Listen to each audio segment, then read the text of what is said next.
मोटी मोटी चीजें आप याद रखो कि बुखार भी मिलेगा, वो चरना भी छोड़ रहा है, दूध भी कम हो रहा है। अगर ये चीजें हैं तो पशु के इलाज की जरूरत है। स्थान है वो भी सूखा होना चाहिए, क्योंकि इससे ना त्वचा की बीमारियां भी कई बार हो जाती हैं, जैसे फंगस लग जाता है, दाद। पहला सिम्टम ये है कि पशु थोड़ा बहुत कम खाना खाएगा या नहीं खाएगा। पहला चीज तो पशुपालक को यही पता चल जाएगा। दूसरा, वो दूध निकालेगा तो दूध की मात्रा में भी कमी पाएगी अगर दुधारू पशु है। अगर वो पशु हाथ लगा के देखेगा तो उसको बुखार भी पाएगा। हमें देनी चाहिए पशु को इस मौसम में, ताकि वो स्ट्रेस में ना रहे और इम्यूनिटी उसकी बूस्ट रहे। तो हम ये भी कर सकते हैं कि नींबू जो कि आमतौर पे मिल जाता है, तो उसमें विटामिन सी होता है काफ़ी अमाउंट में, तो वो भी आप कोई बीमार पशु है, कोई आपको लगता है कि थनैला रोग हो गया किसी को, या फिर कुछ खा पी नहीं रहा, तो उसमें आप इम्यूनिटी बूस्टिंग के लिए नींबू जो है वो पशु को दे सकते हैं। इंश्योरेंस की, जिसमें 100 रुपये पे जनरल पे इंश्योरेंस होता था, 80 फ्री में होता है। अब इस बार से अभी तक नहीं आई इसकी, तो अभी डिपार्टमेंट की तरफ से कोई बीमा। बरसात के मौसम में जिस प्रकार से मनुष्य में कई बीमारियां आ जाती हैं, उसी प्रकार पशुओं में भी कई प्रकार की बीमारियां होती हैं। बरसात के मौसम में पशुओं के रख रखाव पर विशेष ध्यान देने की आवश्यकता है और पशुपालकों को यह विशेष ध्यान देना चाहिए कि कोई पशु किसी बीमारी से तो दर्शित नहीं है। बारिश का मौसम अपने साथ हरियाली लेकर आता है। आपके मौसम में हर तरफ मैदान हरा भरा दिखाई देता है। ऐसे में पशु भी नई घास का आनंद लेते हैं, पर इस मौसम में कई बीमारियां भी आ जाती हैं, जिसके कारण मवेशियों की मौत भी हो जाती है और कई बार उनकी सेहत पर भी असर पड़ता है। दूध देने वाले पशुओं का दूध भी कम हो जाता है और ऐसे में ये बेहद ज़रूरी है कि वह अपने मवेशियों का इस मौसम में ख्याल रखते हैं। चिकित्सालय में पहुंची, जहां पर मौजूद डॉक्टरों से हमारे संवाददाता राधे पंडित ने इस मौसम में आने वाली बीमारी और लक्षण और उनके बचाव इत्यादि पर विशेष चर्चा की। सुनिए क्या कहा पशु चिकित्सालय के डॉक्टरों ने और उनकी सलाह से हम किस प्रकार से अपने पशुओं को बचाते हैं। Bureau report 24 news NCR। Pataudi की बात राधे पंडित के साथ। आज हम पहुंचे हैं पशु चिकित्सालय पटौदी के अंदर, जहां पर काफ़ी समय से हमारे पास अक्सर खबरें आ रही थी कि फलाने गांव में 2 पशु मर गए, वहां 4 पशु मर गए। आज हमारे साथ डॉक्टरों की टीम है, क्योंकि ये बरसात का मौसम है और बरसात के मौसम में कुछ ऐसी बीमारियां होती हैं, चाहे वो मनुष्य हो या पशु हो, सबके अंदर इनका प्रभाव पड़ता है। तो हमारे साथ आज पूरे डॉक्टरों की टीम खड़ी हुई है। उनसे पूछते हैं कि ऐसे मौसम में किस प्रकार से अपने पशुओं की सुरक्षा की जाए, किस तरह से उन्हें बचाव किया जाए और किन किन लक्षण और बीमारियां होती हैं पशुओं में, उनका बचाव कैसे किया जाए। डॉक्टर साहब, नाम आपका? Myself doctor Ravinder, I am posted at GVH Baslambi. Doctor साहब, ये जो बरसाती मौसम है, इसमें चाहे मनुष्य हो या पशु हो, अक्सर बीमारियों के लक्षण आते हैं, तो क्या लक्षण आते हैं और उनके क्या बचाव करना चाहिए हमें? बिल्कुल, बारिश के मौसम में सबसे जो मेन है, जो मोटा मोटा मैं आपको बताऊं, तो वो ये है, एक तो जो बिजली के जो तार हैं, जो भी लूज पॉइंट्स है हमारे आसपास, वहाँ पशु नहीं बंधने होने चाहिए, क्योंकि इसमें काफ़ी चांसेस है करंट वगैरह लगने के। दूसरा, जो नेचुरल जो है ना बिजली गिरती है, तो पेड़ के नज़दीक पशु को नहीं बांधना होता है ऐसे मौसम में। और तीसरा ये है कि पानी इकट्ठा नहीं होना चाहिए पशु के आसपास, क्योंकि उसमें ना जैसे मच्छर पैदा होते हैं, ऐसे ही मक्खी है, कोई एक टेबेनस फ्लाई होती है, उससे एक बीमारी है जैसे सर्रा, बहुत कॉमन सी है बीमारी, वो उस मक्खी के काटने से ही होती है। तो ये है कि साफ़ सफाई का ध्यान रखना चाहिए। पशुओं के जो बैठने का स्थान है वो भी सूखा होना चाहिए, क्योंकि इससे ना त्वचा की बीमारियां भी कई बार हो जाती हैं, जैसे फंगस लग जाता है, दाद होते हैं हमारे इस टाइप से, गीले शरीर रहने की वजह से। तो इसलिए सबसे मोटी बात ये है कि पशु का जो बैठने का स्थान है वहाँ पे साफ़ सफाई होना सबसे ज़्यादा ज़रूरी है। दूसरा, पानी कहीं भी भरा हुआ नहीं होना चाहिए, ये हमें सबसे ज़रूरी चीज़ है जो ध्यान में रखना। डॉक्टर साहब ने बताया कि जो रख रखाव होता है, जैसे पशुओं को जो बांधने वगैरह की जो प्रक्रिया होती है, वो किस तरह से होनी चाहिए, ये हम अपने पशुपालक, जो हमारे क्षेत्र के जो पशुपालक हैं, उनके लिए एक स्पेशल रिपोर्ट तैयार की जा रही है। डॉक्टर साहब, ऐसे मौसम में खान पान क्या देना चाहिए पशुओं को और किन चीज़ों से परहेज रखना चाहिए?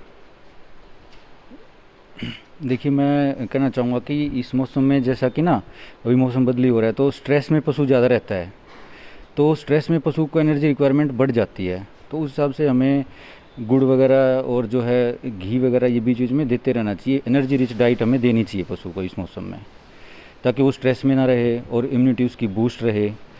तो हम ये भी कर सकते हैं कि नींबू जो कि आमतौर पे मिल जाता है, तो उसमें विटामिन सी होता है काफ़ी अमाउंट में, तो वो भी आप कोई बीमार पशु है, कोई आपको लगता है कि थनैला रोग हो गया किसी को, या फिर कुछ खा पी नहीं रहा, तो उसमें आप इम्यूनिटी बूस्टिंग के लिए नींबू जो है वो पशु को दे सकते हो। जो इस मौसम में क्या चीज़ें खिलानी चाहिए पशुओं को और उनकी इम्यूनिटी बढ़ाने के लिए क्या क्या चीज़ें वो होनी चाहिए, ये हमारे डॉक्टर साहब ने बताया। उसके बाद चलिए हम सीनियर डॉक्टर हैं उनसे बात करते हैं। डॉक्टर साहब, जो बीमारी है उनके क्या लक्षण होते हैं इस टाइम और उनके बचाव के तरीके, और साथ में क्या क्या योजनाएं आपके यहाँ से चालू हैं जो पशुपालकों को फ़ायदा पहुँचा सकती हैं? बीमारी में कोई भी पशुपालक है वो जैसे ही सवेरे वो नोट करेगा तो पशु ने रात को खाना नहीं खाया होगा, उसको पता चल जाएगा कि कहीं ना कहीं कुछ ना कुछ गड़बड़ है। पहला सिम्टम ये है कि पशु थोड़ा बहुत कम खाना खाएगा या नहीं खाएगा, पहला चीज़ तो पशुपालक को यही पता चल जाएगा। दूसरा, वो दूध निकालेगा तो दूध की मात्रा में भी कमी पाएगी अगर दुधारू पशु है। अगर वो पशु हाथ लगा के देखेगा तो उसको बुखार भी पाएगा। इस टाइम पैरासाइट की वजह से दुनिया भर के शरीर में पैरासाइट होते हैं कीड़ों की दवा, तो उसका भी स्ट्रेस होता है। बरसात के दौरान कीड़ों का स्ट्रेस बाहर के और अंदर के, तो पशु जो है वो चरना भी छोड़ता है। 3 मोटी मोटी चीज़ें आप याद रखो कि बुखार भी मिलेगा, वो चरना भी छोड़ रहा है, दूध भी कम हो रहा है। अगर ये चीज़ें हैं तो पशु के इलाज की ज़रूरत है, उसको देखभाल की ज़रूरत है। अच्छा, अगर ये चीज़ें पाई जाती हैं हाँ, तो तो बचाव के लिए क्या? बचाव के लिए आपको सावधानी सारी की सारी को उसका टेम्परेचर नोट किया है, आप पता लगवाओ कि भाई ये पैरासाइट की वजह से है, तो डीवर्मिंग करना हमें सबसे पहला काम है।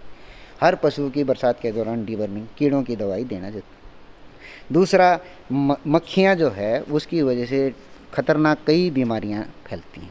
इस दौरान मक्खियाँ ज़्यादा होती हैं, तो सर्रा जैसी खतरनाक और दुनिया भर की हैं। तो मक्खियों से बचाव जो है, हम उसके तेल वगैरह लगा करके उसके ऊपर मक्खियाँ उसको दुखी ना करें। पशु को बहुत ज़्यादा दुखी करती हैं मक्खियाँ बरसात के दौरान, तो उसका सावधानी से बचाव करें। और अगर पता चलता है बुखार ज़्यादा तेज़ है तो तुरंत उसको पशु चिकित्सक से उसका इलाज करवाएं। पशु चिकित्सक ही आराम से उसको बता सकते हैं कि अगर बुखार ज़्यादा है तो 3 दिन कम से कम उसका इलाज ज़रूर करवाएं।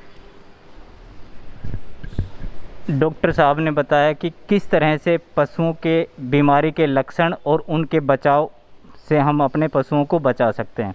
हमारे साथ और डॉक्टर साहब भी हैं, डॉक्टर विकास हैं। डॉक्टर साहब, जो पशुधन क्रेडिट कार्ड योजना चलाई थी जी, उसमें पशुओं पालकों के लिए क्या क्या फ़ायदा है और किस तरह से ये योजनाएं अभी चल रही है या अभी? देखिए सर, ये लोन की स्कीम है, ये 2 स्कीम है हमारे पास। एक स्कीम तो है जिसमें बैंक लोन देता है पशुओं पे, उसमें डिपार्टमेंटल लोन है, उसमें सब्सिडी है। SC है तो उसमें 50% सब्सिडी है, और जनरल का है तो 10 पशुओं तक पशु खरीदने के लिए ये स्कीम है। सपोज़ करो मैं डेयरी करना चाहता हूँ, मेरे पास पशु नहीं है, तो डेयरी खोलने के लिए पशु खरीदने पड़ते हैं, तो उसके लिए बैंक लोन देता है और हम उसको सब्सिडी देते हैं डिपार्टमेंट। एक तो ये स्कीम है। दूसरी आप कह रहे हो PKCC में ये है कि आपके पास पशु हैं ऑलरेडी, और उसके खान पीन के लिए जितना भी उनको डिपार्टमेंट ने कमेटी करके उनका डिसाइड किया हुआ है कि जैसे बड़े पशु के लिए 10,000 रुपये लगते हैं 1 महीने के, एक पशु के लिए, तो उसके अकॉर्डिंग 4% ब्याज के ऊपर 1,60,000 तक का लोन है PKCC का, पशु किसान क्रेडिट कार्ड। उसमें आपको 1,60,000 रुपये मिलेंगे। आप उसको 1 साल के अंदर जब भी आपके पास अमाउंट आती है उसको आप अमाउंट को भर के वापस दोबारा चला सकते हैं। ये स्कीम है PKCC की। अच्छा डॉक्टर साहब, एक क्या कोई बीमा योजना भी है? अगर मान लो कोई पशु मर जाता है तो क्या कोई इस तरह की बीमा योजना भी आती है बीच बीच में? नहीं है सर। पिछले साल थी हमारी स्कीम इंश्योरेंस की, जिसमें 100 रुपये पे जनरल पे इंश्योरेंस होता था, SC फ्री में होता था। अब इस बार से अभी तक नहीं आई है इसकी, तो अभी डिपार्टमेंट की तरफ से कोई बीमा स्कीम नहीं है, प्राइवेट ही आपको करवाना पड़ता है। डॉक्टर साहब ने बताया कि समय समय पर सरकार के द्वारा कुछ बीमा योजनाएं भी पशु पालकों के लिए आती हैं। तो पशुपालक इस चीज़ का विशेष ध्यान रखें कि जब भी सरकार की ये योजना आती है तो आप उस योजना का लाभ उठाएं। अभी डॉक्टर साहब ने बताया कि पिछले वर्ष केवल 100 रुपये में बीमा योजना थी, हालांकि इस वर्ष अभी नहीं आई है, लेकिन जैसे ही ये बीमा योजना आती है तो सभी पशुपालक अपना 100 रुपये दे करके अपने पशु का बीमा करवाएं। अगर कोई कुछ हादसा होता है उनके लिए तो उनको बीमा योजना की तरफ से राशि मिल सकती है। मैं मीर सिंह के साथ पटौदी से राधे पंडित।